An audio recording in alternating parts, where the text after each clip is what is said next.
Hello friends, हम अपने MS Excel में आ चुके हैं और आज हम देखने वाले हैं। हमने पहले पिवट टेबल के बारे में देखा था। आज हम पिवट चार्ट के बारे में देखने वाले हैं। जैसे ही पिवट चार्ट का यूज क्यों किया जाता है, जब आप जो भी आपके पास में पिवट टेबल है उसकी जो रिपोर्ट्स को समराइज निकालने के लिए, और पिवट टेबल के जरिए आप वो पिवट चार्ट अलाउ करती है ना। इस तरीके से आप पिवट टेबल का यूज कर सकते हैं। तो इसका यूज करने के लिए आपको सबसे पहले पिवट चार्ट वाले ऑप्शन पे आ जाना है। यहाँ पे आपको दो ऑप्शन दिख रहे हैं, pivot chart and pivot table. ठीक है, तो पिवट चार्ट और पिवट चार्ट एंड टेबल में क्या डिफरेंस है? जब आपके पास में पहले से कोई पिवट टेबल बनी हुई है तो आपके सामने ये ऑप्शन तो खुलेगा ही नहीं, ऊपर वाला ही चूज करना पड़ेगा आपको। अगर आपके पास में पहले से कोई पिवट टेबल नहीं है तो आपको pivot table and pivot chart के ऑप्शन को चूज करना पड़ेगा। तो मैं इसी ऑप्शन को चूज, अब जैसे कि मेरे पास में कोई सीट है, ये यहाँ पे मैं आपको बताऊं तो यहाँ पे जब आप जाओगे इंसर्ट में, पिवट चार्ट में देखो, आपके सामने पिवट चार्ट का ऑप्शन खुल रहा है क्योंकि भाई मेरे पास में पहले से पिवट टेबल बनी हुई है। तो इस तरीके से हम एक नई पिवट चार्ट बनाते हैं, टेबल और चार्ट। ठीक है, यहाँ पे जैसे न्यू वर्कशीट पे सिलेक्ट करेंगे, देखो आपके सामने पिवट टेबल भी आ चुकी है, पिवट चार्ट भी आ चुकी है। यहाँ पे मैं कोई रीजन ले लेता हूँ, ठीक है, और इसकी एक कोई क्वांटिटी ले लेता हूँ, ये मैंने ले लिया। ठीक है, सॉरी गाइस, मेरा लैपटॉप दिक्कत कर रहा है। उसके बाद में ये आपको दिख रहा होगा। अब आपको देखो, पिवट टेबल के साथ साथ में पिवट चार्ट भी दिख रहा है। ठीक है, तो और इसको हम यहाँ से मैक्सिमम बड़ा छोटा भी कर सकते हैं। ठीक है, अब बात करते हैं, जैसे ये दोनों चीजें दिख रही हैं, यहाँ से आपको जैसे ही क्लिक करोगे इस पे, डिजाइन टैब पे आओगे। डिजाइन टैब में आपको देखो इस तरीके से इसकी डिजाइन चेंज कर सकते हो आप यहाँ से। ये आपको डिजाइन चेंज हुई दिख रही है। ठीक है, और इसके बाद में यहाँ जब आओगे आप चेंज चार्ट टाइप में, जैसे ही क्लिक करोगे यहाँ से बहुत सारे चेंज टाइप हैं, वो उनको चेंज कर, जैसे पाई में आपको दिखाना है, देखो पाई में आ गया। पाई ये चार्ट का यूज क्यों किया जाता है? जैसे आपको किसी चीज में कंपैरिजन करना हो, जैसे मेरे पास में 100% नंबर होते हैं, उसमें से ईस्ट को कितने परसेंट मिली है, इसमें परसेंट वाइज यहाँ पे दिख रहा है लेकिन नहीं दिख रहा है, वो हम इसकी जो डायरेक्ट देखो अब दिख रहा है, इस तरीके से यूज कर सकते हैं। अगर अगले चेंज चार्ट टाइप में जाएं, यहाँ पे आपको लाइन चार्ट दिख रहा है ना, बार चार्ट दिख रहा है। बार चार्ट का यूज मोस्टली कंपैरिजन के लिए नहीं, ये आपको किया जाता है जैसे टॉप बॉटम के लिए इसको ज्यादातर यूज करते हैं। अगर अगले चार्ट पे जाए, जैसे यहाँ पे लाइन चार्ट आपको दिख रहा है, ये ऐसे आपको मंथली वाइज रिपोर्ट दिखानी है, उसके लिए तो बहुत सारी यहाँ पे चार्ट दिए गए हैं, है ना। अब बात करते हैं, जैसे कि ये हो गया, और switch row column. Switch row column mostly जैसे हमारे पास में मल्टीपल डायरेक्शन होती है, उसके लिए यूज किया जाता है। जैसे कि आपको सपोज कीजिए, आपको मैं समझाऊं, यहाँ पे सीट नंबर 3 में 2 में ये आपको दिया गया है, ये रहा। इस पे आप स्विच जो मैंने बताया था डिजाइन में, उसका यूज कर सकते हैं। दोस्तों, इसमें अगर हम बात कर रहे हैं मल्टी डायमेंशनल जो होता है, जैसे स्विच स्विच रो और कॉलम कैसे यूज किया जाता है, जो डिजाइन टैब में होता है, उसके लिए आपको क्या करना पड़ेगा? सबसे पहले आपको डाटा तो सिलेक्ट करना ही पड़ेगा। इसमें जब आप जाओगे, मान लीजिए इंसर्ट में आप पाई चार्ट पर सिलेक्ट करोगे। ठीक है, पाई चार्ट पर सिलेक्ट करने के बाद सबसे पहले आप एक टेबल बना लीजिए। ठीक है, उसके साथ में आपको अल्ट एंड भी मैंने क्लिक किया। ठीक है, न्यू चार्ट बनानी है मुझे। यहाँ पे ये बन चुका है, मुझे यहाँ पे मैं रीजन ऐड कर देता हूँ, और मुझे एक ये मैंने प्रोडक्ट ऐड कर दिया, इनका मुझे टोटल चाहिए। ठीक है, ये बन चुका है। ये मेरा जो डायमेंशनल है वो मल्टीपल डायमेंशनल है। ठीक है, तो इसमें मैं स्विच रो कॉलम का यूज कर सकता हूँ। कैसे करना है? तो मैं अपने इंसर्ट में आ जाता हूँ और यहाँ पे पाई चार्ट में आ जाता हूँ। यहाँ पे देखो, जो नीचे वाला ऑप्शन है मेरा बंद है। क्यों बंद है? क्योंकि इसमें मैंने पहले से, मेरे पास में पिवट टेबल है, तो पिवट चार्ट का ही ऑप्शन खुलेगा। यहाँ पे मैं कॉलम को ही ले लेता हूँ। ठीक है, ये मैंने कॉलम को आ चुका है मेरा। अब इसमें मुझे क्या करना पड़ेगा? जैसे आपको दिख रहा है ये, इसमें मैं जैसे स्विच डिजाइन में आऊँगा, स्विच करना है मुझे, स्विच हो गया ये। इसकी मैं अगर डिजाइन चेंज करना चाहता हूँ, जैसे ये वाला सही लग रहा है, इसको रख लेता हूँ। इसमें अगर जैसे मैं यहाँ से माउस पर राइट क्लिक करूँगा और ऐड डाटा लेवल्स पे जाऊँगा, जो डाटा के लेवल्स भी यहाँ पे आ जाते हैं, जैसे मैंने इसमें भी लेके आया, इस तरीके से लेके आ सकते हैं आप। ठीक है, ऐसे। तो ये है। इसमें अब आपको जैसे कि दिख रहा है, अब इसे हम स्विच करके देखा था अभी, एक बार और देख लेते हैं। जैसे ही मैं यहाँ पे जैसे डिजाइन टैब में जाता हूँ, यहाँ पे स्विच करूँगा, आपको ये दिख रहा होगा जो मेरी लीजेंड में वैल्यू थी वो मेरी यहाँ पे आ चुकी है, और यहाँ पे आपको प्रोडक्ट दिख रहे हैं, है ना। तो ये आपको दिख रहा है, इसे हम लीजेंड बोलते हैं, इसे एक्स एक्सिस बोलते हैं। एक्स एक्सिस में हमारे ईस्ट रीजन आते हैं और इसे बाई एक्सिस बोलते हैं। इसमें मतलब जो जो भी उनके सब टोटल है वो हमें दिखाई दे रही है। जैसे कि ये आपको दिख रहा है यहाँ पे, आपको यहाँ पे ये दिख रहा है, यहाँ पे मेरा टोटल जो बार चार्ट है। अगर बार चार्ट में मैं इसका कोई फॉर्मेटिंग करना चाहता हूँ तो यहाँ पे मैं इसकी फॉर्मेटिंग कर सकता हूँ। डिजाइन टूल में जाके, डिजाइन टूल में जाके मुझे किस तरीके का ये चार्ट चाहिए डिजाइन में, ये रहा।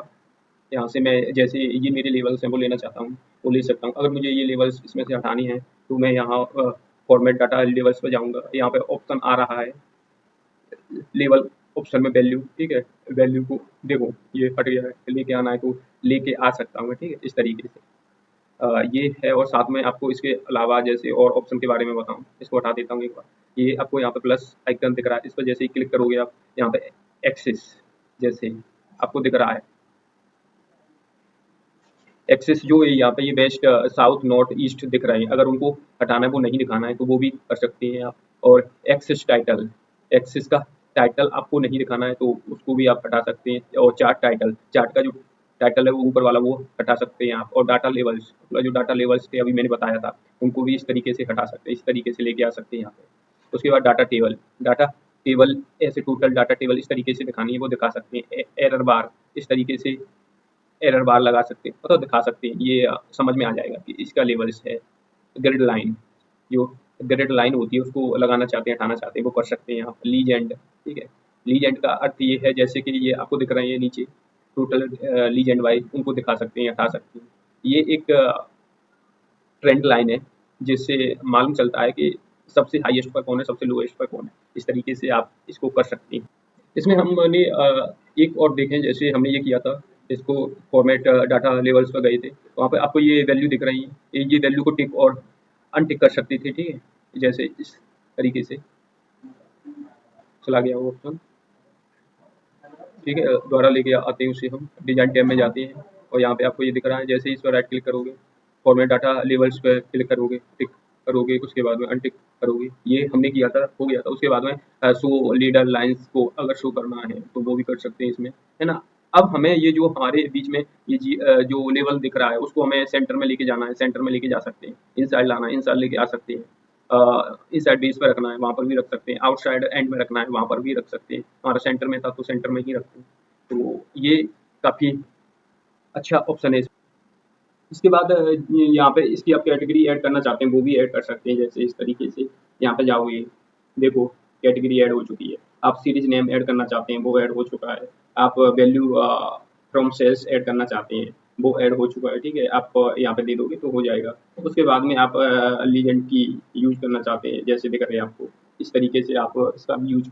अब ये मेरे पास में दी गई है। अब मैं इसे एक बार कॉलम में कर लेता हूँ, ठीक है। यहाँ पे आऊँगा डिजाइन टैब में, चेंज चार्ट टाइप में आके यहाँ पे कॉलम ले लेता हूँ, ठीक है। और यहाँ पे ये जो दिया गया है इसे मुझे आउटलाइन के बाहर करना है। तो आउटलाइन यहाँ पे आपको ऑप्शन दिख रहा है आउटलाइन एंड, यहाँ पे जाता हूँ ये आपको, लेकिन ये वाइट में दिख रहा है। इसका जो फिल कलर है उसे मैं चेंज कर लेता हूँ। ये मैंने चेंज कर लिया। इसकी आउटलाइन चेंज करना चाहता हूँ वो भी चेंज कर सकता हूँ यहाँ से, ठीक है, इस तरीके से। अब मुझे इसका कलर चेंज करना है तो वो भी मैं कर सकता हूँ यहाँ से। देखो रेड चाहिए मुझे, रेड कलर यहाँ से चेंज कर सकता हूँ। इसके बाद हम इसमें और क्या कर सकते हैं, जैसे ये दिया गया है इसके आउटलाइन को मुझे हटाना है, ठीक है। तो मैं यहाँ से डिजाइन टैब में जाके ऐड चार्ट एलिमेंट्स आपको दिख रहा है, या अगर आपको कलर चेंज करना है तो यहाँ से भी कर सकते हैं आउटलाइन का कलर। और इसमें एक जो भी चार्ट है वो यहाँ पे आप एक्सिस हॉरिजॉन्टल में चाहिए आपको इस तरीके से, वर्टिकल में, हॉरिजॉन्टल में, देखो वर्टिकल में दिख रहा है, हॉरिजॉन्टल में इस तरीके से चार्ट टाइटल, इस तरीके से टाइटल लेके आना है तो यहाँ से लेके आ सकते हैं, ठीक है। डाटा लेवल यहाँ पे सेंटर में रखना है। ये यहाँ से भी बहुत सारी चीज़ें आप यहाँ से भी कर सकते हैं, ठीक है। नॉर्थ से ये सारी चीज़ें दिखानी है तो एड चार्ट एलिमेंट से कर सकते हैं। आपको ग्रिड लाइन वगैरह ही दिखानी, और यहाँ से इसके अंदर जैसे ये दिया गया है आपको, इसके अंदर आपको कोई फॉर्मेटिंग करनी है यहाँ पे, जैसे इसको बोल्ड करना है बोल्ड कर सकते हैं, इटैलिक करना है इटैलिक, अंडरलाइन लगाना है वो भी कर सकते हैं। मतलब ऑल फॉर्मेटिंग यहाँ से आप इसमें कर सकते हैं। इसका साइज बढ़ाना है वो भी आप बढ़ा सकते हैं वो यहाँ पे। चलो फ्रेंड्स, इसके बाद में अगर पिवट टेबल के बारे में बात की जाए तो जैसे इंसर्ट ऑप्शन में आ जाता हूँ, पिवट टेबल एक न्यू बना लेता हूँ फिर से, ठीक है। उसके बाद में मान लीजिए अब की बार मैं क्या ऐड करता हूँ, ऑर्डर डेट, ठीक है। ऑर्डर डेट और ऑर्डर नंबर ये मैंने ऐड कर लिया। उसके बाद में इसकी क्वांटिटी, ठीक है, क्वांटिटी भी ऐड कर ली है। एक बार इसको जो मेरा जो मंथ वाइज ये डाटा दिखाया जाता है वो एक लाइन वार में दिखाया जाता है, तो मैं लाइन वार में इसे चेंज कर लेता हूँ इसकी डिज़ाइन को। जैसे ही मैंने इसे लाइन वार में चेंज किया, देखो ये आपको दिख रहा है। अगर इसका आप डिज़ाइन चेंज करना चाहते हैं तो ये डिज़ाइन सही रहेगी मेरे हिसाब से, ठीक है। और ये डिज़ाइन हो जाने के बाद में अब आपको जैसे यहाँ पे दिख रहा है, आपको प्लस आइकन दिख रहा है, इस पर क्लिक करोगे, देखो जनवरी बाय मतलब कौन सी डेट को इतने प्रोडक्ट सेल हुए हैं क्वांटिटी में वो दिख रहे हैं। जैसे 1 जनवरी को 40 और यहाँ पर भी आपको दिख रहे हैं, ऐसे देख सकते हैं, इसको भी देख सकते हैं ऐसे फरवरी 22। अब जैसे इसको आपके सामने ये टोटल दिया गया है, इस टोटल को रिमूव करना है यहाँ से, तो यहाँ से रिमूव भी कर सकते हैं इसको, देखो इस तरीके से। और यहाँ पे आपको ये लाइन बार दिख रहा है, अगर इसमें कुछ चेंजिंग करनी है आपको तो वो कर सकते हैं। जैसे ये लाइन बार दिख रहा है, खुल चुका है। इसमें नो लाइन लेनी है तो नो लाइन ले सकते हो, या लाइन लेनी है तो लाइन ले सकते हो। यहाँ से डायरेक्शन चेंज कर सकते हो, एंगल इसका क्या रहना चाहिए। अगर इसमें आप कलर देना चाहते हो तो वो दे सकते हो इस तरीके से, ठीक है। इसकी ब्राइटनेस बढ़ाना चाहते हो, इसकी विड्थ को थोड़ा इंक्रीज करना चाहते हो तो वो कर सकते हो, देखो ठीक है। जो आप टाइप बिगिन एरो साइज ये सारी चीज़ें इसमें की जा सकती हैं, ठीक है। इसके बाद में अगर बात करें तो हाँ, ये सारी चीज़ें हो गई। इसके बाद में यहाँ पे आपको ये प्लस आइकन दिख रहा है, यहाँ से इसमें चेंजिंग कर सकती है। देखो टेक्स्ट टाइटल्स में ये दिख रहा है आपको, 4 टाइटल लेके आ सकते हो, लेके आना है तो अगर डेटा टेबल दिखानी है तो वो दिखा सकते हो, ग्रेड लाइन दिखानी है। सो इस तरीके से ही यहाँ पे इसमें चेंजिंग कर सकते हैं। यहाँ पे ये भी ऑप्शन दिया गया है, इसमें यहाँ ये बार का है, लेके आ सकती है। इसके बाद बात की जाए अगर इसमें कुछ हमें चेंज करना है तो वो फॉर्मेट डाटा लेवल्स पे जाओगे आप, यहाँ से कुछ ऐड करना है, जैसे नेम ऐड करना है उसमें जनवरी फरवरी में तो वो कर सकते हैं, सीरीज नेम ऐड करना है तो वो कर सकते हैं, ठीक है। और जैसे मान लो सेंटर सेंटर राइट वो पहले बता ही चुका हूँ, वो करना है वो कर सकते हो। उसके बाद में वैल्यू को हटाना है तो हटा सकते हो, लेके आना है तो लेके आ सकते हो, ठीक है। ये सारी चीज़ें इसमें चेंजिंग ये कर सकते हो। साथ में जैसे आपने यहाँ पे टोटल हटाया था उसको वापस लेके आना है तो वो भी लेके आ सकते हो। अगर इसका इसका भी कलर चेंज करना है तो यहाँ पे फिर कलर में जाके कलर चेंज कर सकते हो इस तरीके से, ठीक है। और यहाँ पे मान लीजिए आपने टोटल हटाया था, उसकी जगह दूसरा कोई नाम मंथ वाइज लिखना है तो वो आप कैसे लिखेंगे, इंसर्ट में जाके शिफ्ट वाले ऑप्शन में जाएंगे। यहाँ पे आपको ये बहुत सारे ऑप्शन दिख रहे हैं, इसको शिफ्ट चुन लिया आपने, यहाँ पे एक कोई शिफ्ट बना लीजिए इस तरीके से, ठीक है। यहाँ पे जैसे आपको लिखना है मंथ वाइज, ठीक है, तो वो हो चुका है। इसके यहाँ से बहुत सारे कलर है वो चेंज कर सकते हैं, ठीक है। होम में जाएंगे तो ये सारी चीज़ें हो गई, लेकिन इसको अभी हम करंट में हटा देते हैं, ठीक है। तो ये आपको समझ में आ गया होगा, यहाँ पे सम ऑफ क्वांटिटी